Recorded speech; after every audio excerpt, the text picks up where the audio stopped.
Всем прывітанне, меня зовут Татьяна Дзямчук, і гэта першы выпуск падкасту «Праца вацца» ў 2025 годзе. І гэта яго такі падвыпуск пад назвай «Праца роздумы». А ў «Праца роздумах» я звычайна разважаю пра пэўныя працоўныя аспекты, пра нейкія псіхалагічныя гісторыі, якія датычацца нашых адносін з працай. Але сёння будзе вельмі такі дзіўны для мяне фармат ці дзіўная тэма. Вы уже прачыталі, пра што гэты выпуск. Я хачу паразважаць пра серыял «Не радзіць красіва» і буду называць яго менавіта так, у рускім тлумачэнні, таму што так яго прывычней. І, собственно, я его глядзела, канешне ж, і думаю пра гэты серыял менавіта з назвай «Не радзіць красівай». Хочацца адразу трошкі распавесці, як я дайшла да гэтага, да такога жыцця і ўвогуле да гэтай тэмы. І тут два моманты і нейкія два такіх фактары перад гісторыяй, чаму я сёння записываю гэты выпуск. Па-першае, я абажаю разганяць пра, ведаеце, кніжкі, серыялы, кінематограф, менавіта як гэта ўсё паўплывала на нас і на нашы паводзіны сёння. І насамрэч пра «Не радзіць красіва» я думала ўжо даўно, я пісала на інстаграме пра это, пра то, што калі ў мяне з'явіцца час, мне падаецца, я замахнусь на тое, каб зрабіць разбор. Вось, але так разбор я і не рабіла в інстаграме, і я не пераглядала гэты серыял, але я рабіла кое-што другое. Я захварэла ў канцы снежня, захварэла на грып, і ўвогуле так у канцы снежня штосьці ўжо была такая стомленая, і я вельмі шмат часу праводзіла в тиктоку. І в тиктоку так атрымалася, што ён мне перыядычна падкідвае розныя серыяльчыкі, вот ведаеце, фрагментарныя, і ты просто так вот садзішся і заліпаеш, і пачынаеш, асабліва калі гэта серыял нейкі табе знаёмы. Я вось так перагледзела, мне падаецца, нейкі вялікі кавалак клона. Я паглядзела яшчэ, боже, быў такі серыял «Татьянин дзень», а я шмат расійскага кінематографа глядзела. На жаль, мне падаецца, што майма, то майма. Вось, і «Не радзіць красіва», вось гэта серыял, які просто акупаваў мой тикток даволі доўгі час, і к канцу снежня, мне падаецца, я просто перагледзела гэты серыял, і на фоне гэтага я неяк пачала разганяць і смяяцца з таго, і дзесьці смяяцца, дзесьці просто сапраўды разганяць і разважаць пра тое, як гэты серыял паўплываў на нашу працоўную культуру, на наша настаўленне да працы. І гэта ўсё было, в плане в маёй галаве, так перыядычна ўзнікала. І тут на пачатку студзеня я іду гуляю па гарах і гляджу, што выйшаў новы мікрападкаст ад Машы Андрэевай, дзе яна разбірала серыял «Друзья». Серыял «Друзья» я глядзела вельмі мала, там літаральна пару серый. Я яго трошкі падкаст паслухала, не да канца, таму што ўсё ж такі, я помню галоўных герояў, але я не такая заангажаваная ў гэты серыял, але я такая, і как бы вот тое, што яна выпусціла гэты разбор, я так думаю, боже, можа ўсё ж такі зрабіць, і я просто успомнила пра тое, што мне вот эта энергія на серыял «Не радзіць красівай», і што я нічога з гэтым не зрабіла, і я подумала пра тое, што паразганяю-ка я у фармаце «Праца роздумаў» пра аспект таго, як серыял «Не радзіць красіва» паўплываў на наш светапогляд, пра карпаратыўны сусвет і пра працу. Вось такім чынам я сёння паспрабую расказаць пра свае разважанні, і буду вельмі ўдзячна, калі якімсьці чынам вы знойдзеце магчымасць неяк адгукнуцца, таму што, як я ўжо сказала, я пра такія тэмы вельмі люблю разганяць менавіта з кімсьці, і вось зараз я нават трошкі дзіўна сябе адчуваю, таму што я разганяю сама з сабой, вось сижу, гляжу ў сцену, і вось і так усміхаюся, не ведаю, адчуваецца так гэта ці не, таму што мне сапраўды вельмі шмат у гэтым задавальнення. Так вот, будзем пачынаць. Я калі думала, з чаго пачаць, мне, канешне, адразу захацелась некую зрабіць падборку, што не толькі «Не радзіць красіва» нам паказвалі пэўны працоўны сусвет і фармавалі нас, але ўсё ж і, то бок ёсць іншыя серыялы, іншае кіно, такое на постсавецкай прасторы, але вось мне падаецца, што «Не радзіць красіва» стаў такім феноменам прям, таму што я нават на інстаграме запытала, хто глядзеў, хто не глядзеў, і нават маёй выбаркі аказалось там 85% выбаркі, якая адказала мне ў інстаграме, там было да і не, адпавялі, што яны глядзелі. Причем гэта былі людзі, гэта былі мужчыны і жанчыны. Калі казаць пра ўзрост, сапраўды гэта, мне падаецца так, ад 26 да 46, то гэта вось такая разбежка. І таму я не ведаю, ці включу гэта ў назву выпуска ці в апісанні, але я так думаю пра тое, што генеральна буду распавядаць пра тое, як «Не радзіць красіва» нешта фармавала у галовах позніх міленіялаў і позніх міленіялаў. Я б сказала гэта так, таму што калі выйшаў «Не радзіць красівай», мне было 10 год. І перад тым, як пачнем непасрэдна пра серыял, мне падаецца важна ўсё ж такі так пачаць з кантэкста. Калі выйшаў гэты серыял, на якім фоне ён выйшаў. А выйшаў на такім фоне. Это 2000-2005 год, як я уже сказала, і тады пачалі уваходзіць у постсавецкую прастору вельмі хутка і вельмі такія буйныя кампаніі і буйныя карпорацыі. Напрыклад, Данон прыйшлі ў Расію, у Беларусь зайшоў прям дасканала так Макдональдс, потом Ікея з'явілася ў Расіі, наколькі я так памятаю, прыкладна ў гэты час. Вялікая чацвёрка аўдытарскіх кампаній, там Deloitte, KPMG і яшчэ две кампаніі адразу зараз не вспомню, які называюцца. То бок фактычна гэта быў такі рассвет і буйное развіццё пэўных карпаратыўных стандартаў. Таму што заходнія кампаніі упершыню пачалі прыносіць пэўныя, як я уже сказала, стандарты, полісі, карпаратыўную культуру, карпаратыўныя полісі, да?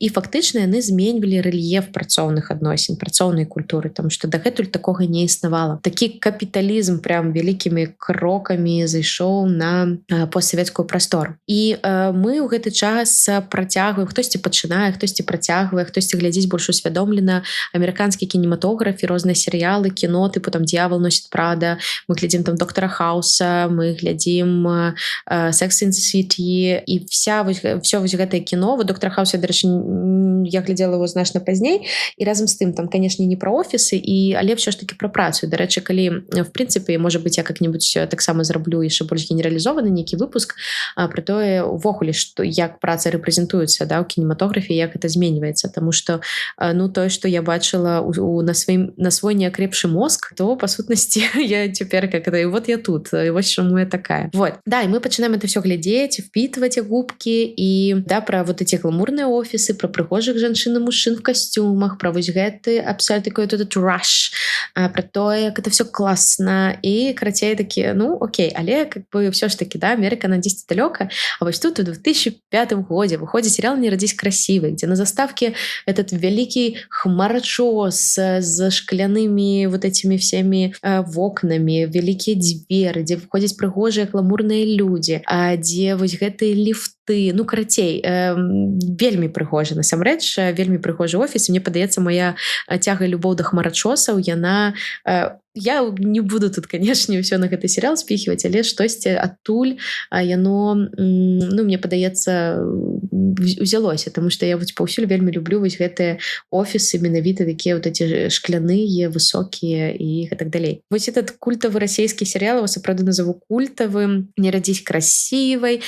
Да, ён злізаны абсалютна дарэчы, я прачытала, што ён злізаны не з амерыканскага серыялу, вот это вот «Дурнушка Бетти», а быў калумбійскі серыял, ён быў першы, і таксама вось вот эта сюжэтная лінія менавіта як і ў «Не родись красивой». І вот они карацей, значит, слезали гэта ўсё. Я не ведаю, наколькі выкуплялі там, што там, франшызы, или как это называется ў кінематографе, не моцная ў гэтай тэме, але вось карацей выходзіць на экраны, і у сем'ях, я помню, як это было ў мяне, мы з мамай в 21:20 пасля выпуска нашай новасці, пасля пэўнай такой сваркі з татам, который крычаў пра тое, што нам трэба ісці спаць, мне трэба ісці спаць, маме, можа, не трэба ісці спаць, але ўсё ж таки мы садзіліся і до 10, 22, да, 10 ці 15, я уже не помню, глядзелі так затаенным дыханнем вось гэты серыял пра Катю Пушкарёву. І да, і калі вось, як я уже казала, што Саманта Джонс прекрасная успрымалася як нешта ўсё ж таки далёкае, то вось Катя Пушкарёва з 2 вышкамі на пазіцыю сакратаркі, яна зразумелая і, можа быць, нават трошки блізкая гісторыя. Для тых, хто не глядзеў гэты серыял, і ці для тых, хто хоча ўспомніць, я коротко раскажу сюжэт. Пастараюсь вельмі коротко, мне падаецца, можа быць, мне нават атрымаецца. Карацей, да, дарэчы, я этот подкаст записываю другі раз, тому что першы раз я записала целый выпуск, і у меня быў выключаны мікрафон. Я вельмі расстроілася, і таму зараз я записываю гэта адразу другі раз, і я зараз спрабую ведаеце, так паралельна у мяне ідзе працэс таго, а ці казала я ўжо гэта, а гэта магла казаць не ў гэтым выпуску, а тым, который не запісаўся. Таму я зараз, калі буду распавядаць пра сюжэт, я зараз трошки так разгубілася. Карацей, сюжэт. Катя Пушкарёва, дзяўчына, якая ў серыяле падкрэслена была канвенцыянальна непрыгожая, якая праналася ў пэўныя старамодную вопратку. Хаця зараз я бачыла мемчык пра тое, што как раз такі вопратка яе зараз вельмі модная, така фэнсі. пенсіі. Вот. Яна прыходзіць у кампанію Зімалета. Кампанія Зімалета — гэта модны дом. Яны займаліся вытворчасцю вопраткі вельмі прыгожай. І яна прыходзіць уладковацца сакратаркай. І мы ведаем, што ў яе там чуть ли не 100 мільёнаў моваў, ну там 5, я не помню колькі, 2 высшай адукацыі, там МГУ і яшчэ штосьці. І там прям резюме, все, карацей, ідэальная кандыдатка на пост прэзідэнта сусвету, але вось яна ідзе на сакратарку. Мы бачым пра то, як яны там на яе глядзяць, як все з яе хіхікаюць, і карацей потым там праз там розныя моманты, карацей, яе бяруць этой сакратаркай, але бяруць яе другой сакратаркай, і замест месца перад кабінетам прэзідэнта, да, это сакратарка для прэзідэнта кампаніі, яе запіраюць у такі чулан без вокнаў, і яна там працуе сакратаркай, і з цягам кіно, значыць, яна становіцца вельмі ўплывовай, яна робіць розныя вельмі важныя задачы і становіцца там не то што правай рукой, а галавой, шыяй усім, і ўвогуле замест прэзідэнта амаль прымае рашэнне і дапамагае, і робіць всю эту фінансавую, то карацей. Потым кампанія трапляе ў крызіс па віне прэзідэнта, і, собственно, яна прыдумвае план, дзе фактычна яна будзе кіраўнічка іншай кампаніі, яна будзе там, да, уладальнікам іншай кампаніі тыпу фіктыўна, которая кампанія будзе атрымліваць там на сябе крэдыты, калі я не памыляюся, і выплочваць, собственно, дапамагаць Зімалета выцягваць Зімалета. Так вот, у гэты момант Андрэй Жданаў і яго верны Андрэй Жданаў, я не помню, казала ці не, гэта прэзідэнт кампаніі. Да, яна моцна, боже, забыла самае галоўнае, божачкі, все пра працу. Карацей, яна моцна закаханая з першага дня ў гэтага Андрэя Жданова, і все там яна просто піша дзённікі і жыць без яго не можа, і гатова дзеля яго, я не ведаю на што. Так вот, собственно, Андрэй Жданов і Роман Маліноўскі ў нейкі момант разумеюць прям поўную залежнасць гэтай Каці, вырашаюць, што трэба неяк падстрахавацца, каб яна не забрала гэтую кампанію, пачынаюць, типа, Андрэй Жданов пачынае да яе так штучна заляцацца і типа рабіць выгляд, што ў іх адносіны. Вот. Катя потым пра гэта ўсё дазнаецца, гэта ўсё жахліва, яна просто вот ўсё жахліва, я не ведаю, как это яшчэ апісаць. Вот. І да, тут сюжет такі золушкі, таму што з'яўляецца нібыта крёсная фея, это просто там, да, кіраўнічка партнёрскай арганізацыі піар-кампаніі Юліана, которая забірае яе да сябе працаваць, дапамагае стаць тыпу прыгожай. Чаму кажу тыпу? Таму што все тут пра канвенцыянальныя пэўныя стандарты прыгажосці.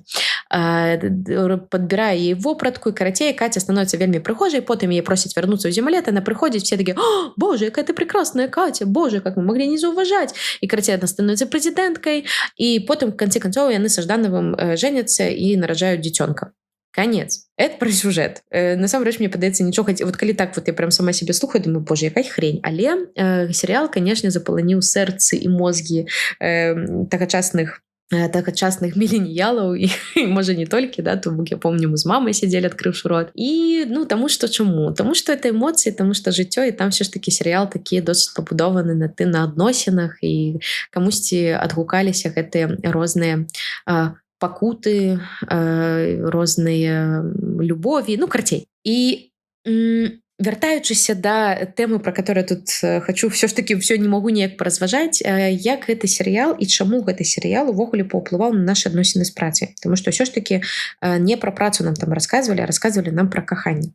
А таму што, па-першае, гэты серыял, ён, калі яго так успомніць, ён увесь там 90% кадраў, то все было на працы, то бок все было ў гэтым офісе Зімалета. Да, мы бачылі там кватэры Каці Пушкарёвай, мы бачылі пэўныя іншыя кватэры, але ўсё ж таки большасць жыцця вось гэтага адносін все гэта адбывалася менавіта на працы. І таму такім чынам у нас фармаваліся пэўныя уяўленні пра тое, што такое праца ў карпорацыі, што такое праца ў офісе і як это ўвогуле пабудована. І мне падаецца пра тое, што розныя вось гэтыя карцінкі, яны маглі падкінуць, ну, вось гэтага серыяла ў нашы светлыя, але ў той жа час вельмі ўспрымальныя, неакрэпшыя головы шмат якіх перакананняў і сюжэтаў, і стварылі для нас пэўную норму, пэўныя варыяцыі нормы. І вось пра якія нормы і якія такія бессэнсоўныя паведамленні мы маглі засвоіць, гледзячы гэты серыял, пра гэта зараз і пагаворым. І першая такая норма, я калі пераглядала TikTok, меня за яе больш за ўсё бамбіла, таму што ў гэтым серыяле ўсе на ўсіх аруць, крычаць. асабліва начальнікі на сваіх падначаленых. Там Андрей Жданов, я просто, я как-то так, калі ўжо пераглядала зараз, думала, господи, это он пераигрывает ці што? А потым я зразумела, не, он не пераигрывает, это просто вот, как бы, да, он орёт. І мне падаецца, і калі бы я так спрабавала ўспомніць, мне падаецца, калі мне было 10, мне гэта не так здзіўляла, як зараз. Што відавочна. І вось гэта станавілася варыянтам нормы, што мы, прыходзячы на працу, гэта нармальна. Мне падаецца, уже некалькі разоў сказала слова норма, што начальнікі в офісах могуць крычаць, і што яны все такія в эфекте, і што яны могуць раскідваць паперы і могуць кідацца этими папкамі в дзверы, і што мы павінны неяк з гэтым усім жыць, таму што а як па-іншаму, яны вельмі перагружаныя і карацей могуць сабе гэта дазваляць. Насамрэч не, да? Я думаю, мы такое, какое там. Вот. Другая норма, якую я заўважала і пра якую я думаю, гэта пра тое, што перапрацоўкі і самаахвярнасць гэта тру, гэта топ і гэта база. Успамінаючы серыял, то Катя Пушкарёва у нас в этом чулане, она і спала, і ела, і сядзела, і ўвогуле, і гэта паказвалася, ведаеце, ей как бы казалі такое, вы што, правялі всю ночь, але гэта не было пра такое, нет, так нельзя, да, это ж серыял усё ж такі. І вось гэтая гісторыя, і калі паглядзець так цалкам на гэты серыял, то да чаго яна прыводзіць? Да таго, што Каця стала прэзідэнткай. І мы маглі несвядома праводзіць паралелі, што вось гэтыя перапрацоўкі і самаахвярнасць, ты, значыць, эфектыўная, ты працаздольная, і ты вот самаадданая гэтай працы, і тады цябе чакае нешта класнае. І фармавалася вось гэтая такая, ведаеце, звязка, да, такая звязка ў тым, што стомленасць — гэта норма для прафесіяналу. Самаахвярнасць — гэта топ. Да? Стомлены, значыць, эфектыўны. І мне падаецца, сёння гэта не толькі не радзіць красіва, насамрэч, гэта ўвогуле і амерыканскі кінематограф, это такая хрень капіталістычная, которая, фактычна, фактычна я на гэтым вырасла, і мне падаецца, ад гэтага пераканання, ад гэтага інтраекта спрабую пазбаўляцца прям да сённяшняга дня, тому што это вельмі моцна сядзіць у маёй галаве. І серыял «Не радзіць красіва» гэта добра нам падкреплял. Наступная рэч гэта гендерныя стэрэатыпы, і гэта, сябры, просто трындзец. Я нават не ведаю, з чаго пачаць тут, таму што ўсё ж таки спрабую разглядаць менавіта праз прызму працоўных адносін і ўсё ж таки глядзець толькі на фрагменты, на вось гэтую гісторыю пра той адносіны з працай, але калі паглядзець цалкам, то там просто стэрэатып на стэрэатыпе, і ўвогуле там такая жэсць. Калі захочаце раптам перагледзець, то я вас просто папярэджваю, што такого ахера, я не ведаю, як это назваць па-іншаму. Я просто, у жаху некім сидела, просто вот, хаця, господи, што я чакала. Мне падаецца, шмат серыялаў таго часу, да і зараз яны просто насычаны гэтымі стэрэатыпамі. Так вот, што датычыцца працы. Калі ўспомніць, то у Зімалетта весь менеджмент — гэта мужчыны. Да, там былі жанчыны. Там была мама Андрея Жданова, але яна ўвогуле там, акрамя сваіх козней, нейкіх маніпуляцый, нічога не рабіла. Што яна рабіла? Да, хто? Кіра. І вот за Кіру прям крыўдна за гэтага персонажа, таму што там казалі пра яе, што она прафесіяналка. Пра гэта казалі і Жданавы, там старэйшы, малодшы. І Каця пра гэта казала, пра тое, што там яе аддзел самы эфектыўны. Але разам з тым мы ніколі не бачылі яе працу. Ніколі на гэтых агульных сходах яна не прасоўвала свае ніякія ідэі. Асноўнае, вось менавіта на што нам как бы трымалі наш фокус, гэта на яе вось гэтых сузалежных адносінах з Андрэем, на тое, што яна такая ўся несчасная, на вось гэта яе такой безадказнай любові, кахання. І сапраўды мне падаецца, што калі б ўсё ж такі, хоць трошкі гэты серыял можна было зрабіць нармальным, было б класна ў Кіру памясціць вось такую ролевую мадэлю і ў кар'еры, таму што мне падаецца, што это было бы прям супер класна. Але, конечно, што маем, то маем. Таксама пра гендерныя і стэрэатыпы ўвогуле, как стэрэатыпы. Тут, хутчэй, я вот сказала зараз стэрэатыпы, потом я думаю, это не стэрэатыпы насамрэч, гэта рэчаіснасць. Нам показалі, што жанчыны ў гэтым серыяле гэта сакратаркі, і гэта такая шыя, гэта памочніцы. І напрыклад, вось там была некая серыя, помню, таксама ў TikTok яшчэ так заўважыла. Там Катя какой-то ахренеть, які придумала план, там все спрацавала, і яны кажуць там: Катя, дзякую вам вялікі, без вас я не ведаю, што. Она говорит: это же просто моя работа. І вось тут, канешне, сумна становіцца, таму што вот такім чынам менавіта жанчын і паказвалі, да, што ў карпаратыўным сусвеце, калі ты жанчына, то табе прыйдзецца вельмі цяжка. І што самае галоўнае, для гэтага ўсяго, акрамя ўсяго іншага, акрамя розуму і вось гэтай самаахвярнасці, трэба яшчэ быць прыгожай.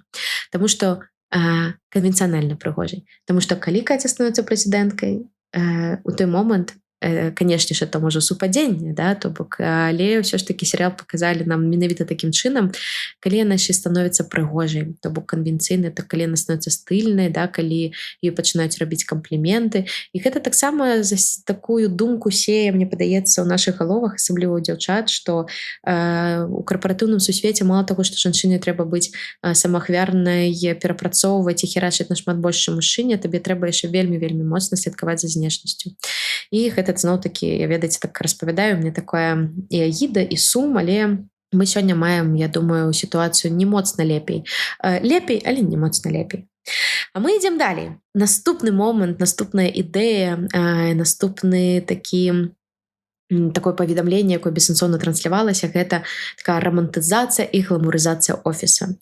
Офіс гэта, як я ўжо казала на пачатку, быў цэнтр жыцця. То есть большасць жыцця, вот калі я кажу пра жыццё, я тут, ведаеце, маю на ўвазе вось гэтую эмацыйную насычанасць.